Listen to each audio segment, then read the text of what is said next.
Welcome once again. जैसे कुछ idioms हैं जो सीडीएस के एग्जाम में आपसे पूछे गए हैं। तो जैसे क्या है, जो लोग एसएससी की प्रिपरेशन कर रहे हैं वो एनडीए सीडीएस का पेपर जरूर देखें। आप पेपर देखेंगे तो आपको लगेगा कि हाँ कुछ तो है ना, ऑप्शंस आप इसके देखिएगा। जैसे मीली माउथ साधारणतः आप एसएससी में आपको मिल जाता है, प्रैक्टिस पेपर के दौरान मिल जाता है ना।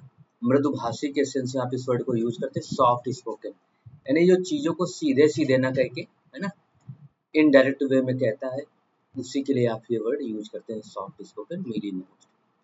10 इडियम्स है, देख लेते हैं।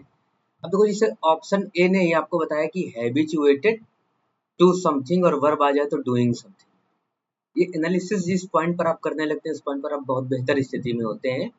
और ये पहले ग्रामर और बाद में आप जब जो कुछ भी पढ़ रहे होते हैं सब में आप ढूंढ पाते हैं।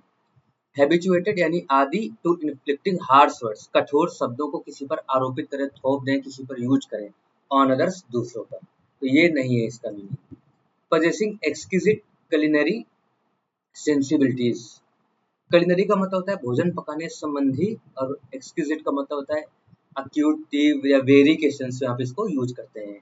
यानी कि पजेसिंग एक्सक्यूजिट कुलिनरी सेंसिबिलिटीज का मतलब होता है भोजन पकाने संबंधी जो अच्छा मतलब गुण या पकड़ या कमांड के सेंस में आपसे कहना चाह रहा है, तो ये भी नहीं कह रहा। लैकिंग ब्रेवनेस, बहादुरी की कमी, टू स्टेट, अभिव्यक्त करने में, थिंग्स, चीजों को, फोर्थ राइटली, स्पष्ट रूप से, तो यही ऑप्शन होगा। क्योंकि मीली माउथ का मतलब होता है कि आप सीधे सीधे ना कह के घुमा फिरा के जब आप बातें कहते हैं, है ना, तब आप इस इडियम को यूज करते हैं। हालांकि इडियम नहीं है, शुद्ध रूप से वर्ड है, हालांकि इडियम कैटेगरी में नहीं है ना। इडियम है मीली माउथ, सॉरी एडजेक्टिव है, पूछा इडियम में गया है आपसे। जैसे कैट नैप होता है ना, हल्की झपकी होता नाउन है, लेकिन पूछ आपसे इडियम में लिया जाता है। फिर कह रहा है, देखो, एग्जिबिटिंग टेंडेंसी, प्रवृत्ति को दर्शाने वाला, फॉर ग्लटरी, अत्यधिक खाने को लेकर के, तो ये भी नहीं है।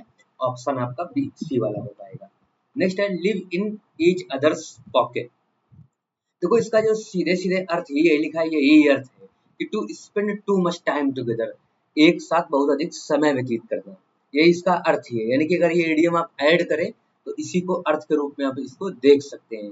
हालांकि इसके ऑप्शन है to have a lot of money, बहुत सारा धन हो, रखना या होना, दैट इज, जो कि इज शेयर, जो शेयर किया जाता है विद अदर्स, दूसरों के साथ, be a to exchange worth readily each other, तो ये भी नहीं होगा, है ना। कि टू एक्सचेंज वर्थ जो योग्य है, मतलब जो योग्य है किसके, एक्सचेंज करने के, रेडली, तत्परता के साथ, विद ईच अदर, एक दूसरे के साथ। To live by, live by का मतलब होता है एक तरह से गुजर बसर करना। बोरोइंग, उधार लेकर के, फ्रॉम ईच अदर, एक दूसरों से, यानी एक दूसरे से चीजें आदान प्रदान करके गुजर बसर करना, तो ये वाला भी ऑप्शन नहीं है। तो live in each other's pockets का मतलब तो to spend too much time together, एक साथ बहुत ज्यादा समय व्यतीत करना। फिर देखो, जैसे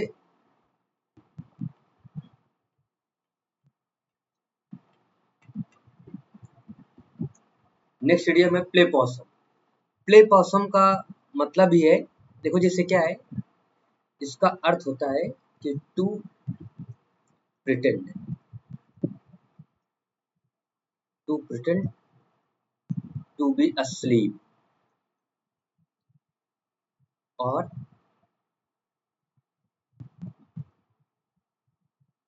अनअवेयर ऑफ समथिंग। और चाहो तो थोड़ा और ऐड कर लो,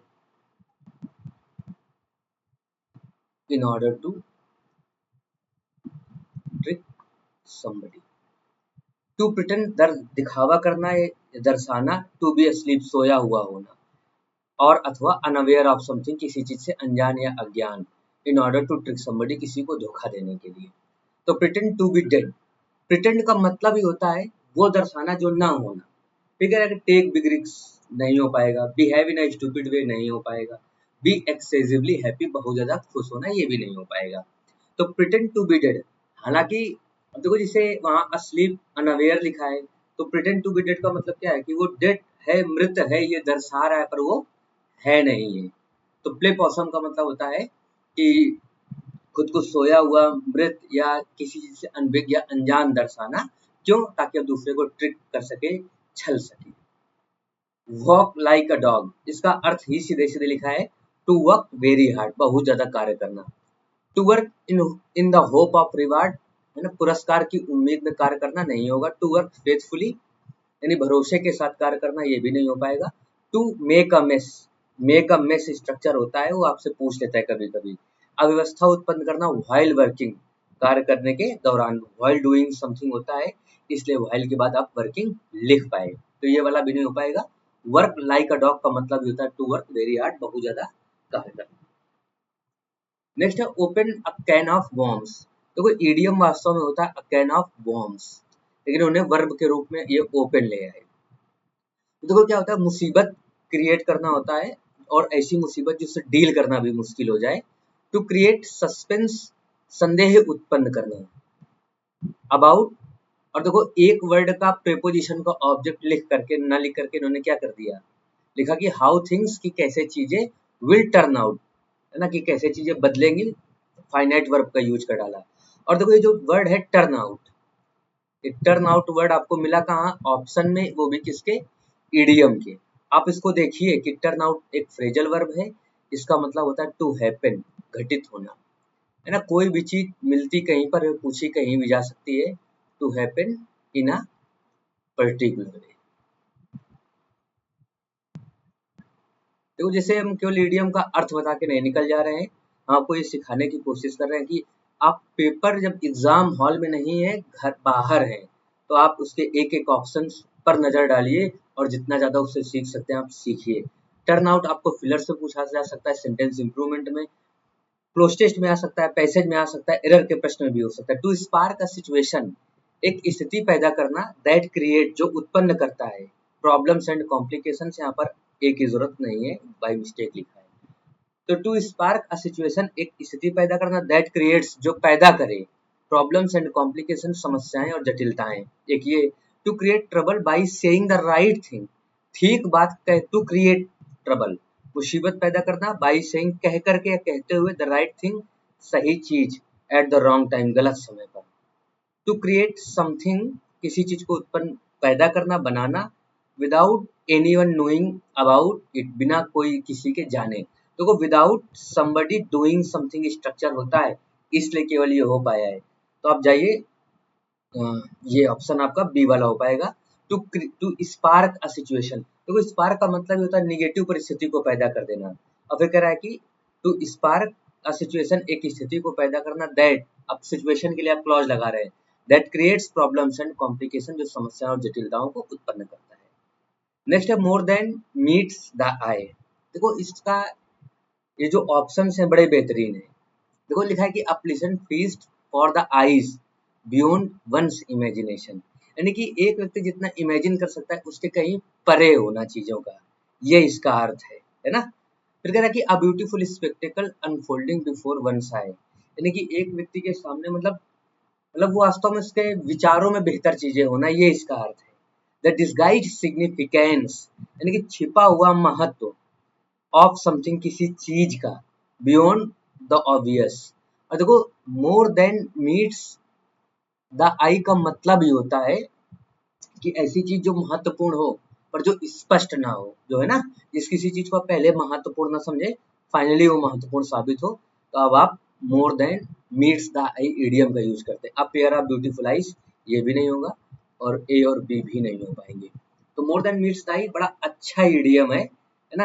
अगर आप एसएससी के प्रीवियस ईयर से क्वेश्चन उठा के देखेंगे तो शायद ही, आसानी से आपको नहीं मिलता है। नेक्स्ट है कि होल्ड द फोर्ट, कह रहा है कि टू रीच हाई प्लेसेस, ऊंचाई वाले जगहों पर पहुंचना। टू ब्रीच ऑल ओपोजिशन, यानी कि जितनी विरोध की चीजें हैं उन सबका उल्लंघन करना। और देखो ऑपोजिशन को यहाँ पर क्या किया इन्होंने, अनकाउंटेबल नाम की तरह डील किया है ना। टू ब्रीच ऑल ओपोजिशन, यानी कि कंप्लीटली जो विरोध, अपोजिट चीजें हैं उनका उल्लंघन कर जाना। Be present at the precise moment when one is required, ये भी नहीं है, बताता हूं मैं भी। Be responsible in behalf of someone who is absent. Hold the fort का अर्थ ये, to take responsibility,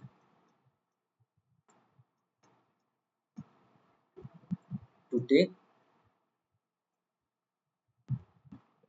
responsibility in somebody's absence। थोड़ा शॉर्ट में लिखने की कोशिश की है। किसी की अनुपस्थिति में किसी चीज की जिम्मेदारी लेना, तो B responsible in behalf of someone, किसी के मतलब किसी के बदले में। कह रहा हु इज एब्सेंट, जब वो क्या हो, अनुपस्थित हो। तो होल्ड द फोर्ट भी एक ऐसा आइडिया है जो जनरली देखने को आपको समान ढंग से नहीं मिलता है। It's all Greek to me, इसका मतलब होता है एक समझने में कठिन। दिख रहा है कि I can't understand it at all, और यहाँ पर देखो उन्होंने क्या यूज किया है, not at all. Not at all का मतलब होता है बिल्कुल भी नहीं। It is foreign to me, किसी के लिए बिल्कुल अजीब या नया होना। इट अपीयर्स, ऐसा प्रतीत होता है, क्लासिकल टू मी, यानी कि अजीब, विचित्र या रुचिकर, तो ये भी नहीं है। इट इज फ्रस्ट्रेटिंग, यह परेशान करने वाला है। बिकॉज इट इज अनफेमिलियर, क्योंकि ये क्या है, इससे आप परिचित नहीं है, तो ये भी नहीं हो पाएगा। I can't understand it at all होगा। नेक्स्ट है टू क्लोज रैंक्स। देखो टू क्लोज रैंक्स का मतलब होता है to unite in order to defend a common interest, है ना। To unite to save themselves, to unite to save themselves, खुद को सुरक्षित रखने के लिए, इकट्ठा होने के लिए आप इस इडियम को यूज करते हैं, to close ranks. To engage in fierce competition, किसी उग्र प्रतिस्पर्धा में हिस्सा लेना, नहीं हो पाएगा। To stop communicating, stop doing something होता है, इसलिए स्ट्रक्चर हुआ विथ वंस कलीग, अपने सहकर्मियों के साथ कम्युनिकेट करना बंद करना, ये भी नहीं है। To stop hiring people for new jobs, ये भी नहीं हो पाएगा, आपका ऑप्शन डी वाला हो पाएगा। फिर है कि be under a cloud. Under a cloud आपका इडियम होता है ना। सस्पिशियस के सेंस में आप इसको यूज करते हैं, संदेहास्पद के सेंस में, ठीक। और बी वो अलग से वर्ब के रूप में ले आया है। बी ने क्या किया है, यानी कि वो बता रहा है कि संदेहास्पद होना।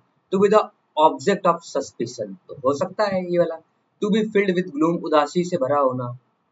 To operate as an undercover agent, है ना, मतलब अंडर कवर एजेंट का मतलब एक तरह से गुप्तचर की तरह कार्य करना, ये भी नहीं है।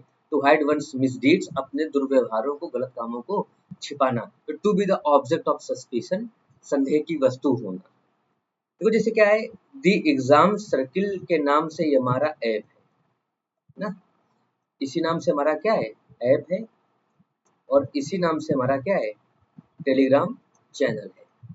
किसी भी वीडियो को पढ़ाने से पहले उसका हम आपको पीडीएफ फॉर्म में चीजें दे देते हैं, ताकि आप उसे प्रिंट करवा सकें, उसको पढ़ सके, उसको याद रख सकें, मतलब उसको रिवाइज करने में चीजें आपके लिए क्या रहे, आसान रहे। जैसे अगर आप एसएससी, इंडिया, सीडीएस, बैंकिंग या ऐसे किसी भी एग्जाम की तैयारी कर रहे हैं जिसमें इंग्लिश लगातार पूछी जा रही है, तो आप हमसे ऑनलाइन ऑफलाइन जुड़ सकते हैं। फिलहाल 5 जुलाई 2026 यानी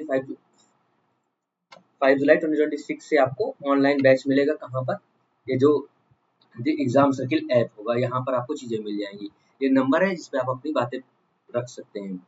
हम ही क्यों, तो उसका एक जवाब ये हो सकता है कि मैं ये कह के पढ़ाता हूँ कि मेरे पढ़ा देने के बाद एक पॉइंट के बाद बैच बहुत बाद में खत्म होगा, उसके पहले ही आपको रीडिंग में प्रॉब्लम नहीं होगी, चीजों को डील कर पाएंगे आसानी से, किसी भी प्रश्न को कॉन्फिडेंटली कर पाएंगे, और जो भी एक बार टॉपिक पढ़ा दिया जाएगा उसके प्रश्नों को सॉल्व करने के लिए बहुत आपको किसी की जरूरत नहीं पड़ेगी।